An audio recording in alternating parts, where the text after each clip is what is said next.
Is there currently a critical threat on your life? Yes. In terms of is there an amount of money assigned to the death of you that has been offered up? Approximately $50,000. A mass controversy, the prosecution violating the rules, and new evidence potentially tying a rapper to a double murder. We do a recap of week 2 of the YNW Melly trial. Welcome to Sidebar, presented by Law and Crime. I'm Jesse Weber. I have covered a lot of stories at Law and Crime, and if there's one thing I can tell you throughout all of them, it is that you have to stay safe. And that's why I want to talk to you right now about Palm pepper spray, because this can really help. This is a discreet but powerful personal defense tool. Palm pepper spray actually shoots up to 12 feet, and it uses the strongest legal formula of pepper spray. It is super safe. It is easy to use. It is ready to fire. All you got to do is just point and spray. And the best part, we got a promo code for you. You can save 10% by using code LAWCRIME10 at palmpepperspray.com. And always remember, call 911 if you see somebody in trouble. Well, week 2 has wrapped up in the YNW Melly double murder trial out of Broward County, Florida. The Murder on My Mind rapper, whose real name is Jamel Demons, is charged with the actual murders of his 2 friends and fellow YNW group rappers, Christopher Thomas Jr., or YNW Juvie, and Anthony Williams, or YNW Sack Chaser. The men were found shot to death on October 26, 2018, after Melly's co-defendant, Cortland Henry, also known as YNW Bortland, pulled up to the hospital with the bodies of Thomas and Williams in the car, but he claimed they were all victims of a drive-by shooting. But the evidence has suggested that this was a staged drive-by shooting and that the shots actually came from inside the vehicle. Prosecutors say that after the 4 left a recording studio, Melly shot the victims, and then he and Henry took the car to an area where they fired upon the car, staging it to look like a drive-by shooting. Melly then gets out, and Bortland arrives at the hospital. The prosecution even highlighted how the defendant was a member of a gang called G Shine Bloods, and that may have played into the motive in this case. We'll get into that. But we can't forget that there is a lot at stake here, because the death penalty is on the table if Melly is convicted. Now, you see, the law changed in Florida. It used to be you needed a unanimous vote for the death penalty, all of the jurors voting in favor. Now the law has changed. All you need is an 8-4 vote by the jury to impose the death penalty. So now let's recap week 2. And the week started off with the introduction and analysis of cell phone evidence. Now, cell phone evidence is interesting. Why? Well, cell phones, we carry them all the time. They're basically like personal trackers, right? They're used all the time in trials to show the whereabouts of a defendant. But let's see exactly how this played out here in this case with the testimony of FBI Special Agent Brendan Collins, who discussed 2 phones. And it seems that one phone is associated with Mr. Demons and the other with Mr. Thomas, again, one of the victims. What can you tell us about where the blue phone and the red phone were at 3:20? So generally in the area around New Era Studios. Okay. As you're moving across the slide, what are we looking at? So we see a series of towers that the red phone and or blue phone were observed by as they move from east to west. So you see there's a line of towers generally in this area, kind of along 595, down I-75, and then the last ones at the end of the slide are the west, kind of by the intersection of a tower that's near the intersection of Pines and US 27. The tower is 63035, sector 15, at 3:57 a.m. That tower saw each of these phones. And based on your training and experience, what does that tell you about how the phones were moving in relation to one another between 3:20 and 3:57 a.m.? Yeah, so in my opinion, that's consistent with the devices moving generally together. Okay. So you mentioned that there are some in which there is red and blue together. So I want to focus in. There's one here, it looks like at the intersection of Flamingo Road and I-75. And Yes. 595, rather. The red with the blue. What is that? mean when you have them overlaid like that? So that tower saw both the red phone and the blue phone. Okay. So you have these two phones that are seemingly traveling together, and it seems the state is alleging that YNW Melly was operating that phone as it was hitting towers and going to key areas the night of the shooting. There was a map that was presented to the jury, and it had areas on there pinned like the crime scene and the reported shooting. And significantly, the prosecution has asserted that the cell phone data shows that YNW Melly, or Mr. Demons, was with the victims about 15 minutes before they were taken to the hospital. But here is the problem that I see, at least, for the prosecution. Aside from the defense arguing that the radius on the map is quite wide of each cell phone, and maybe that doesn't accurately pinpoint precisely the location of the phone, the bigger question, or the argument that's raised by the defense, is that it's not even clear that YNW Melly was using the phone, that it was even in his possession. The defense argued that that phone was used interchangeably by multiple people and was used even after Demons was arrested. Now, the prosecution doubled down on this because they wanted to really put that phone in the hands of Mr. Demons. So what did they do? Well, at one point, we saw some interesting text messages from one of the phones. The prosecution presented these messages to show that this was Demons' phone. I'll give you an example. There was a conversation allegedly between Demons and his mother, Jamie King. Jamie King is sending a text message to her son. Send me your location. I'm in Stewart. I love you so much. He then sends a return the location showing at or about the time of the crime as to who was using and doing that. Okay, love you, again from Jamie King. I'm at your gate. I'm going to get the trash. The next response is bring Mariah, which you honors already heard testimony that Felicia Holmes, her daughter, Mariah Hamilton, was in a dating relationship with this defendant, and that at this time, and that there was conversations, and that she has identified Mariah as Mariah Hamilton. Then there is okay. It continues.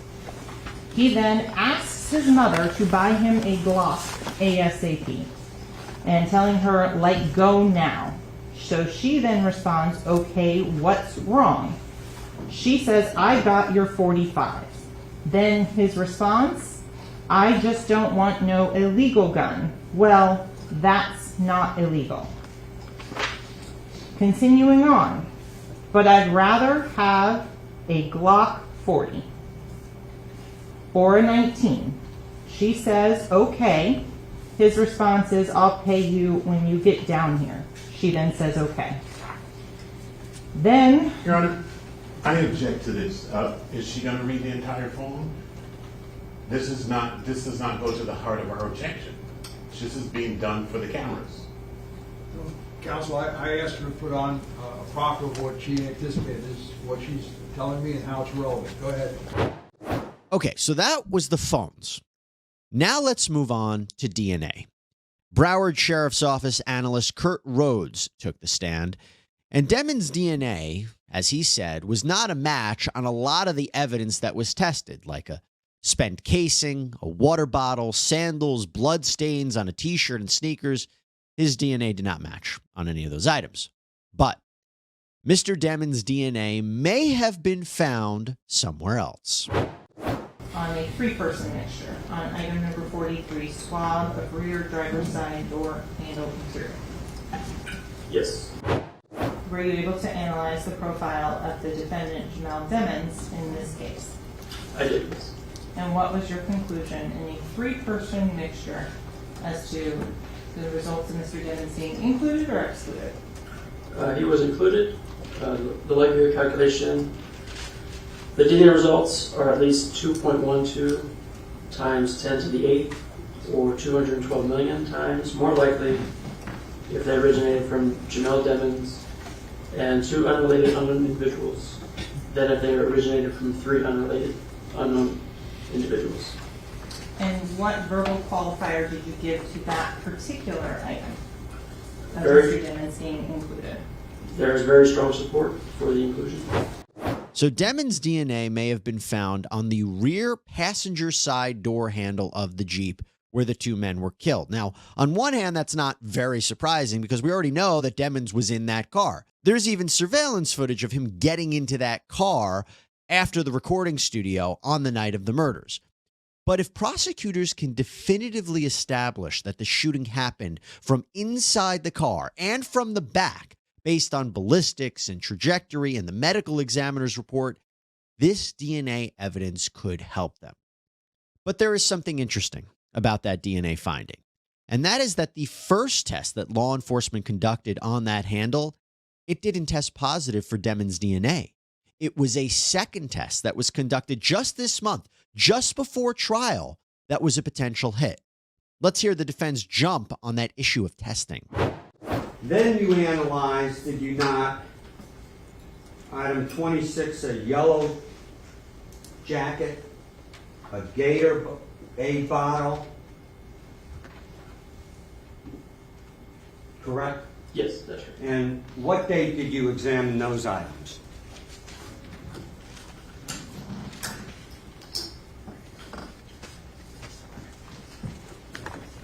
That was on August 24th of 2021. August 24th, you said? Correct.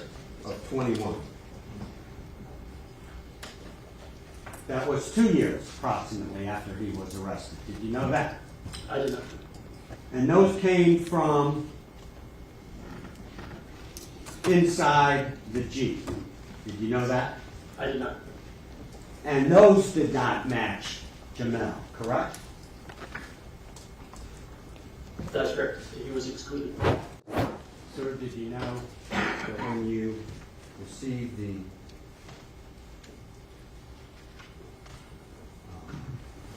blood stain on the headliner, that was after this trial started? I did not know. But you started that in April 25th of 23? Just 2 months ago? The headliner was, that was prior. Oh, I'm sorry. The item that you received on April of 23 was what? Those were the contact swab, non-blood area, rear driver seat. The blood swab of smear from rear of driver seat. And the contact swab of front of driver side door handle interior. Okay. And you did not know that was after this trial started, correct? I did not know. And none of that came back to the DNA of this young man, Jamel, correct? Correct. It was deemed uninterpretable, as well as one of the items I did not attempt to generate a DNA profile because there was insufficient amount of DNA. And did I hear you correctly that you first ran a test and it did not come back matching or belonging to or contributor to Jamel? That's correct. And did I also hear you correctly then you discussed something about your software with your supervisor? With the technical leader, yes. And then ran another test and had a 3-person contributor? That's correct. And all of a sudden it matched or it was labeled as Jamel may have been a contributor? That's correct. What date was that, sir?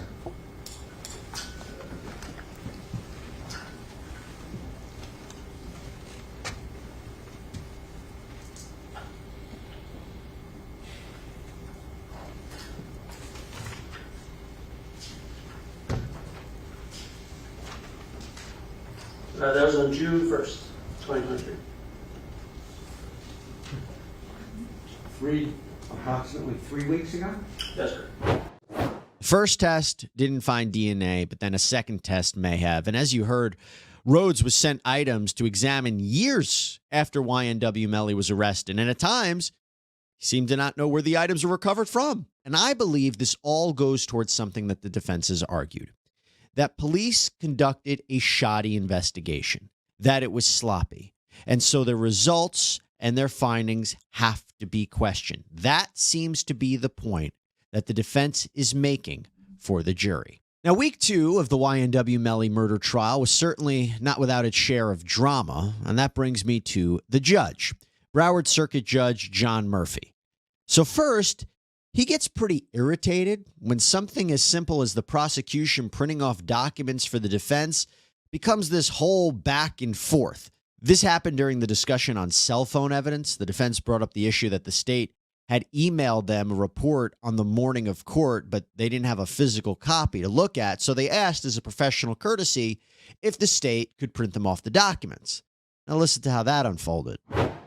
So I have an email that I'm asking for paper form so I can follow along. Understood. Yes, All that's right. exactly. Thank you. So can you make copies for those? I printed, I found all of them. If there's one that she's missing, I'm happy to do so, pull them up again. I printed them all this morning for her. Counsel's suggesting she doesn't have them, so I just want to make sure she has Of them. course, and that's not a problem. So, but they've all been turned over via email. This is all, and they have the original copies as well that were provided. Counsel does not have the ability to print something out in the courtroom now. She's asking, Counsel Raven Liberty is asking for a copy of it. Let's provide her a copy of it. I'm happy to do so. I just need to know exactly which one she says she's missing and which one she says she has. I don't want to have to duplicate them if possible. None of the documents she's published says So just testimony do started me a has courtesy, been given print to me. all of them out. Okay. All right? Can we take a break while the jury's on? We can, but can we finish this first? Oh, yes, I thought you were So finished. You're gonna make copies of all the documents. So she has in her hand some of them already.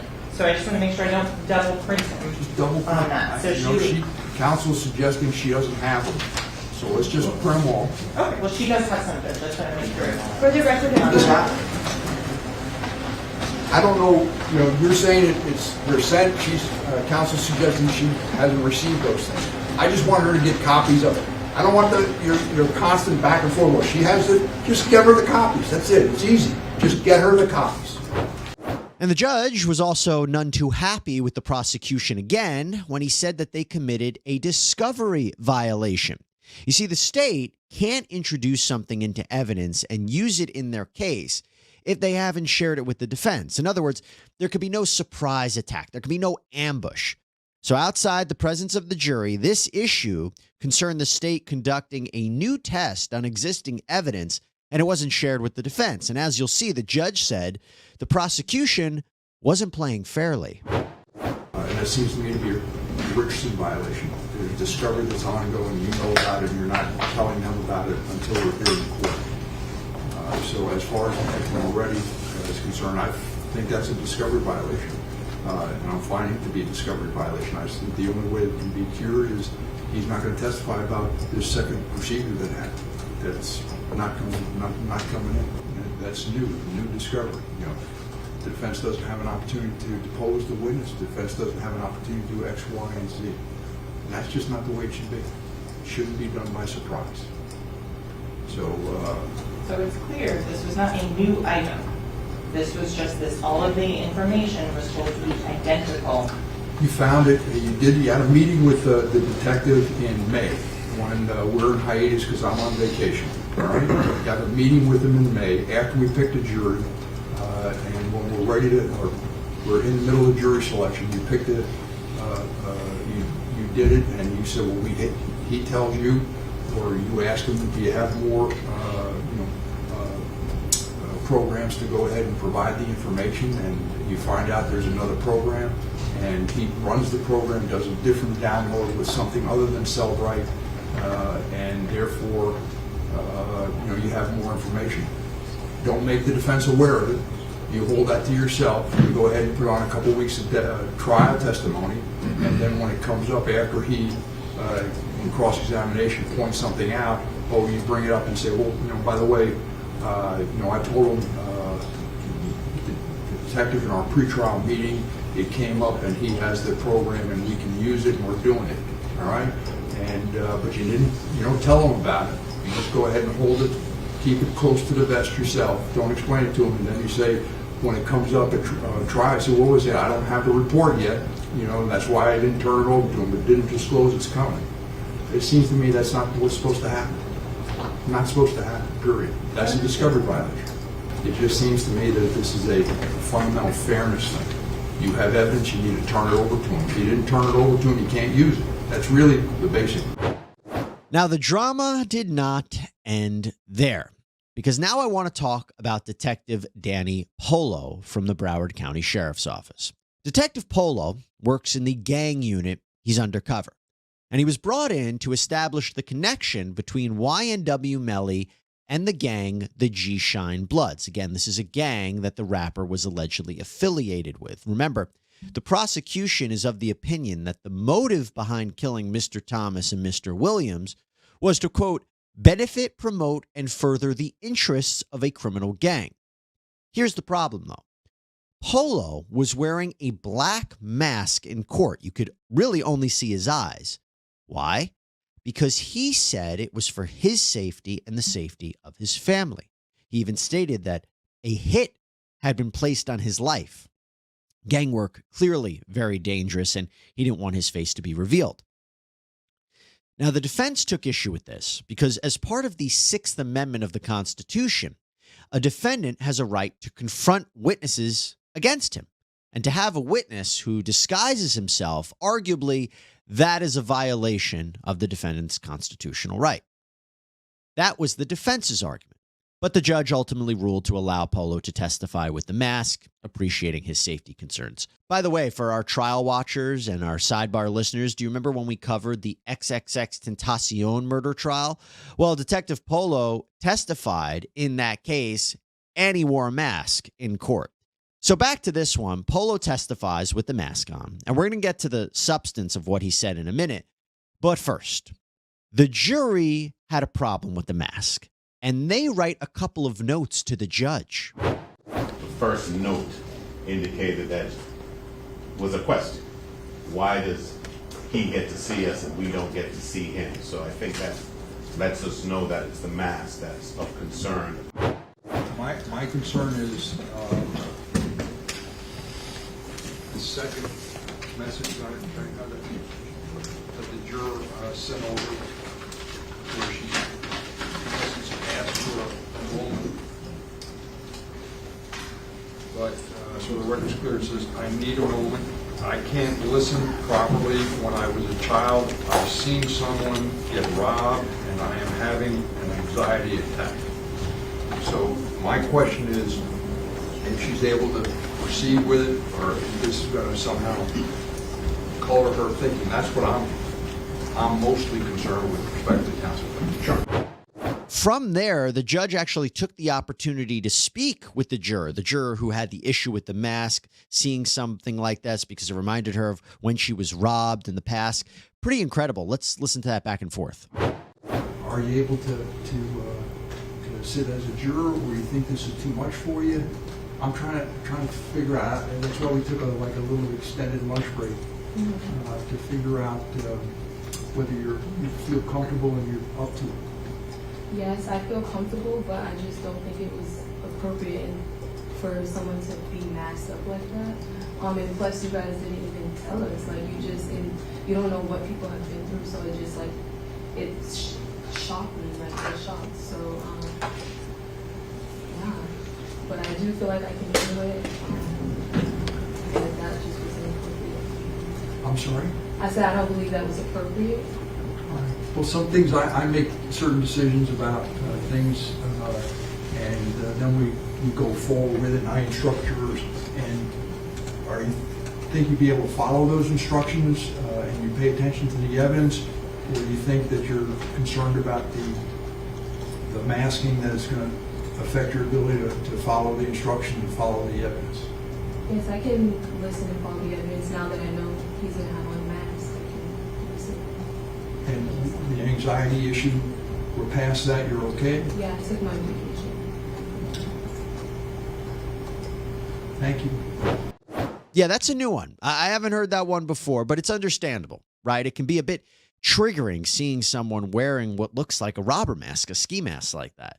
But this trial is continuing on, and I want to now focus on the substance of Detective Polo's testimony, because that's really what's key here. Remember, his testimony seemingly, is being put forward by the prosecution to establish the connection between YNW Melly and this gang. Let's take a listen. So yeah, there's multiple videos of Mr. Demons claiming G-Shine or GKB as a gang that he belongs to.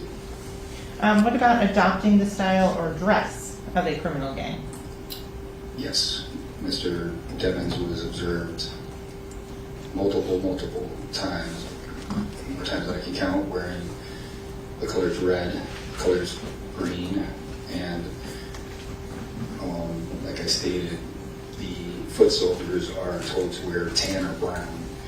And Mr. Demons, there's a bunch of pictures of him wearing this tan trench coat that falls in line with the time where he would have been a foot soldier. And so we'll come back to some of those pictures in a moment. So, what about adopting the use of a hand signs that's identified as used by a criminal gang? Yes, Mr. Demons knows all the gang signs, and he does them very well. He can do them very quickly, a lot faster than I can. Physical evidence would be the videos of Mr. Demons throwing up hand signs, the videos of Mr. Demons saying the G-Shine oath, their motto, all the social media posts, references he makes in songs about being a blood. That's all physical evidence. Okay, so I want to The go. Bible. And so we'll get to that in just a moment. So Detective Polo, are you taking into consideration that this could be a character or an act that's put on for social media? No, I don't believe this is an act or a character. This is, as I stated, G-Shine is one of the more violent blood sets. They're the ones that are enforcing when other people are false repping, and that's what they're known for. So if a famous person were to false rep G-Shine, they would quickly get checked. There's no recanting, there's no apologizing, there's no one calling out Mr. Demons for being a fake blood. There's all I could find is support for Mr. Demons for being blood by other bloods. Again, furthering the idea that YNW Melly was a part of a dangerous gang. Now, is that enough to establish a motive here? Which, by law, the prosecution doesn't have to prove. Motive is not an element of a crime, but it helps. It helps tell the story of why Mr. Demons would suddenly murder his two good friends. Did he allegedly kill these two men to show his loyalty to this G-Shine Bloods gang? Did he do it to promote the gang, to further their interests? Perhaps the prosecution will further explore that idea as the trial continues into week 3. Well, that's all we have for you right now here on Sidebar, everybody. Thank you so much for joining us. Please subscribe on Apple Podcasts, Spotify, YouTube, wherever you get your podcasts. We very much appreciate it. I'm Jesse Weber. I'll speak to you next time.